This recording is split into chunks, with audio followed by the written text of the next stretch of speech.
L-għada li nkixef l-aktar skandlu riċenti minn sensiela ta' skandli dwar il-beħ tal-passaport Malti, il-Prim Ministru Joseph Muscat reġa' feħx jiftaħar kemm il-programm tal-beħ taċ-ċittadinanza Maltija huwa tajjeb.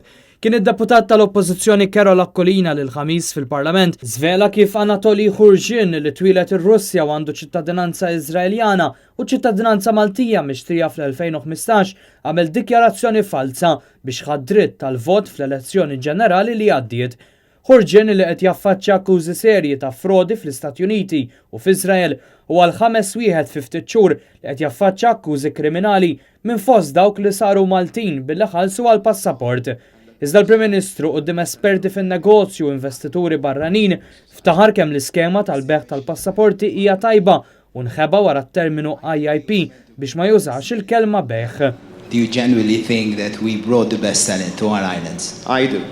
I believe that our citizenship program is second to none. Obviously, there will always be problems in even the best of programs. Maybe ours is the program which is under the most scrutiny. And I would say that that scrutiny has made us the best, so yes. Il-mexxej Laburista kien affaċċat ukoll minn mistoqsijiet dwar is-sitwazzjonijiet diffiċli fis-settur bankarju u finanzjarju lokali li qed jiżviluppaw minħabba l-ħsara li saret li reputazzjoni ta' Malta bi skandlu wara ieħor fl-aħħar snin. Iżda hawn ukoll farfar mir-responsabbiltà u prova jagħti x'wieħed jifhem li dan kollu huwa tort tal-pajjiżi l-oħra. There is a global focus, I wouldn't dare say attack, but a global focus on financial services.